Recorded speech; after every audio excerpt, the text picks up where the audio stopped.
So ayun, mga kababayan.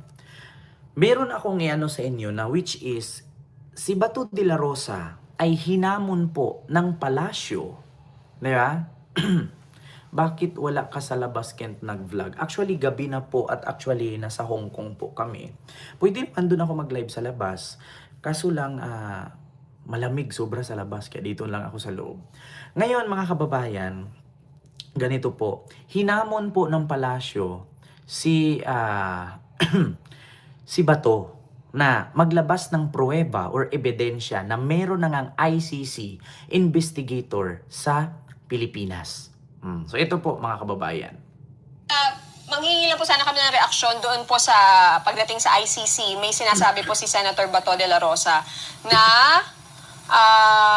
paalisin sa Pilipinas yung mga ICC investigators. Andito ba sila? Andito ba sila? May information po ba ang Malacanang? Wala kaming impormasyon, hindi namin napag-uusapan yan.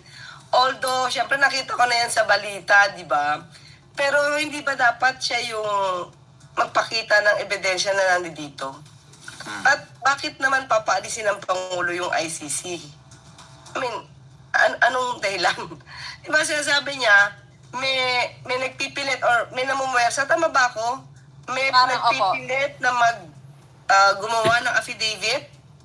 Yung ibang mga uniformed personnel. Tama ba? Tama ba ako? Parang may nabalitaan akong may nagpipilit nga raw po. Oo.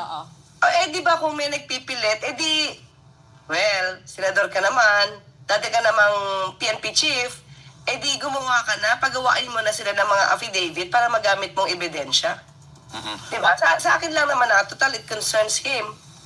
At personal yun sa kanya. O di, gumawa na siya ng paraan para mapakita niya itong sinasabi niya ganito. Mga kaservisyo, subscribe na So sa yun po, Kalarawi mga Servicio. kababayan, sabi ni Atty. Claire Castro na kung totoo man, 'di ba, na meron daw ginawa ang mga ICC investigator na pinipilit daw itong mga retired police, no, na pasalitain at pagawain ng affidavit, no, na idiin si Bato at si Digong na totoo ang kanilang war on drugs. Maskin tayo, mga kababayan, kahit hindi tayo PNP na sangkot sa war on drugs at kahit wala ng ICC investigator na pupunta sa Pilipinas, kahit tayo mismo kaya nating magtestigo, kaya nating magtestify kung totoo ba talaga na may war on drugs. Kasi bakit? Lahat po ng network noon, except kahit pinasara ni Tigong ang ABS-CBN, meron pong patayan na nangyari. At alam po natin na tayong mga Pilipino, ang inihalal na presidente na nagkaroon ng war on drugs ay si Duterte. At mismong si Duterte, inamin niya sa Quad Committee hearing na siya ang nag-utos sa war on drugs, either illegal or legal, akin yan. Inamin niya. So ngayon, kahit walang ICC, kahit tayong mismong tao, tayo mismong mga sibilyan at yung mga biktima na mga pinatay nila sa war on drugs, kayang mag-testify yun. So ngayon, mga kababayan, alam naman po siguro ni Bato at senador si Bato, may power siya. Kaya nga nilang magbanta, kaya nga nilang birahin si BBM sa entablado. Tapos yung pa-file niya ng affidavit, di ba? At yung, di ba, nagbanta pa nga si Bato na magpapahiring siya sa Senado para imbestigahan kung bakit nandito iyang mga ICC investigator. Senador siya. Number 3 siya sa pinaka ma-impluwensya na tao sa Pilipinas. So ngayon, bakit, mga kababayan? At sabi nga ni Atty. Claire Castro, ni UC Claire Castro na maglabas siya ng ebidensya, patunayan niya. Hindi yung puro siya kwento. Kasi alam niyo, sa totoo lang, mga kababayan, the more talk, marami kang mali. Less talk, less mistakes. Di ba? So ngayon, paano ka papaniwalaan ng tao na talagang meron na kung wala ka namang may pakita? Di ba? At bakit ngayon mas inuna mo pang pumunta sa dahig kaysa sa mag-file ka dyan at maglabas ng ebidensya na nandito nga ang ICC investigator sa Pilipinas? Kasi, mga kababayan, according nga kay Atty. Cristina Conte, pupusta siya ng 100. Si Bato ang sunod na huhulihin. So ngayon, mga kababayan, sabi ko nga sa inyo yung ginagawa ni Bato, Either tatakas yan or either gagawin niyang scapegoat yan. Marami pa ngang nagko-comment dyan. Na hindi daw yun sa The Hague or sa Netherlands. Kasi hindi daw ganun ang salita na a word ng pulis sa Netherlands. Either daw yun Germany or Austria. Ngayon, di ba? Sabi ni Kaisen, at Grace, so mas easy sa ICC na mahuli siya kasi nasa Europe siya. Hindi, ang problema kasi Sir Kaisen or Ma'am, no, na hindi porkit nasa Europe siya, pag naglabas ng warrant ang ICC sa Pilipinas together with Interpol, may possibility kasi na ngayon pa lang or bukas pa lang, lalakarin na niya yan at mag-file siya ng asylum. May possibility na pag inaprubahan yung asylum niya, at pag inaprubahan, nagpatulong siya kay Roque, may possibility kasi na hindi siya mahuhuli at dyan na siya manirahan sa Netherlands. Na which is yun ang ginawa ni Juma Sison. Naalala nyo si Juma Sison? Yung dating leader ng NPA na dating ni Digong, advisor niya nung tumakbo siyang presidente noong 2016. So, may possibility na ganyan. Naalala nyo yung si Laila de Lima na ang sabi ni Digong, papahuli na daw at aristuhin. At meron pa nga nag-advise sa kanya na either mag-file daw siya ng asylum, tatakas na siya habang wala pa yung warrant. Ang sagot ni Laila de Lima, hindi ako duwag. Hindi ako pinanganak ng tatay kong duwag. Lalaban ako hanggat kaya ko. Hindi ako bobo. May utak ako.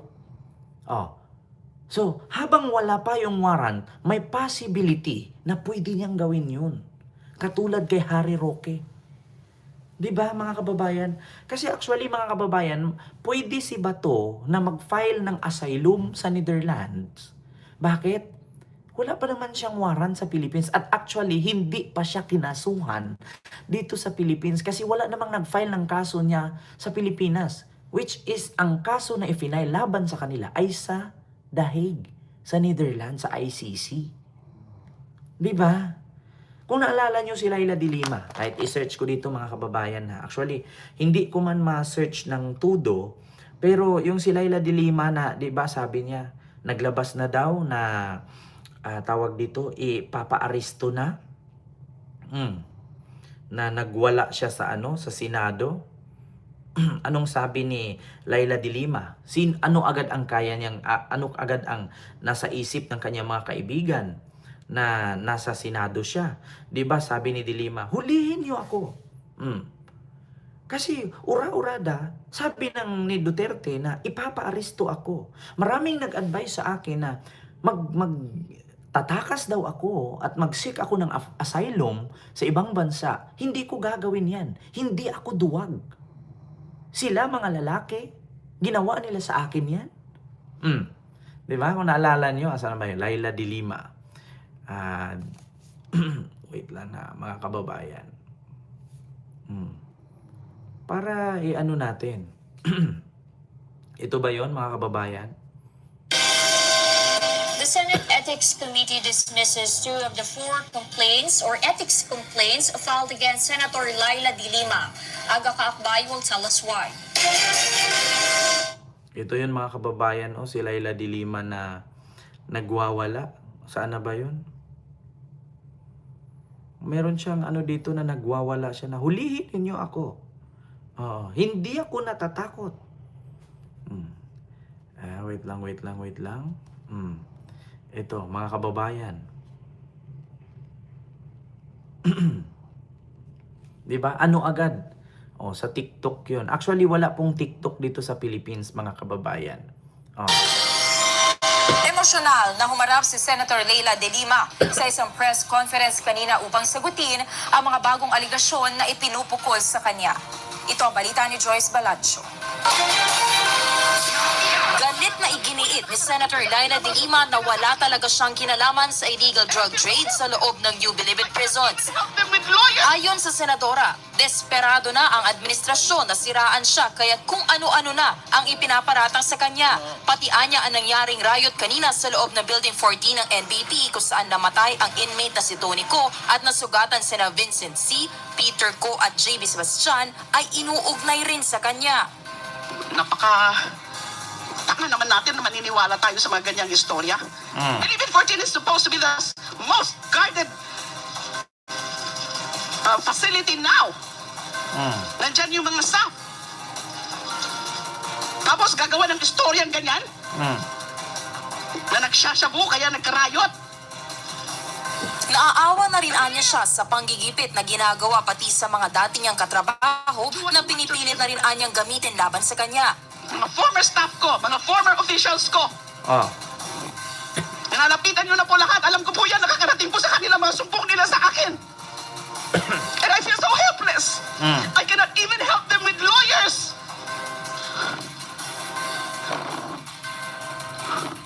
Dahil kung papadalhan ko sila ng lawyers, sasabihin nila, ayan, kasi protektahan para hindi siya i-ano.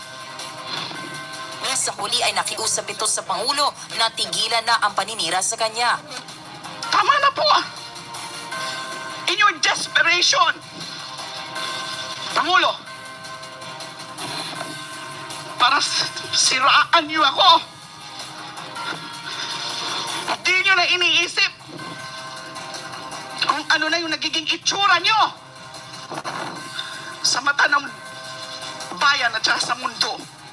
Kayo na po ang pinagtatawanan. Hindi po ako. Hinamon din niya ito na hulihin na siya kung talaga may mga matibay na ebidensya laban sa kanya. Hulihin niyo na ako ngayon!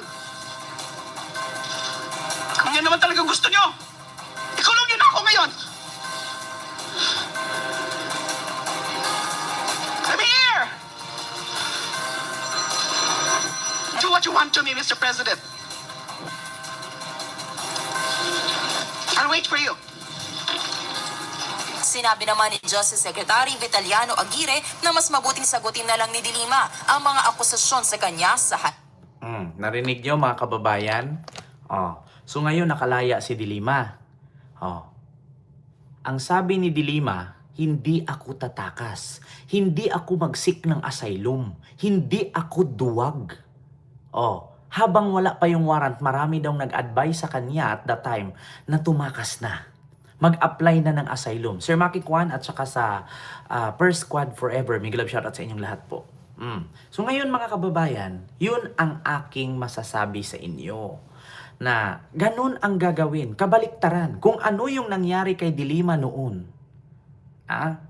Yan ang nangyari kay Bato ngayon. Ganun na ganun. Walang pinagkaiba. Pero, ang pinagkaiba lang doon, hindi si BBM ang nagpapa-aristo sa kanila. Which is, yung mga kasama ni De Lima na naghihiganti sa kanila. Di ba? Which is, ganyan din ang gagawin ni Bato. Bring it on. Ipahuli ninyo ako ngayon. Ipahuli ba? Anong ginawa ni Bato? Di ba? Ba't napunta siya ng Europe? Di ba? So ano ang agad ang nasa isip natin? 'Di ba? Tingnan niyo yung mayor ninyo sa Davao, cartoon. Nagbaha, asaan ang mayor? Work from The Hague. Mga taga Davao, maayong gabi diha sa inyo, ha? Nagbaha man karon sa Davao, nandito man ako sa The Hague. Ipasiminto nyo na lang yung kanal para street na yung tubig.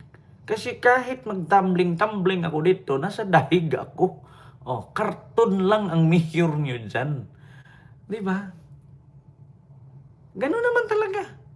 Anong gagawin? Baha. Siyempre, ang sekretary niya o vice mayor niya tatawag.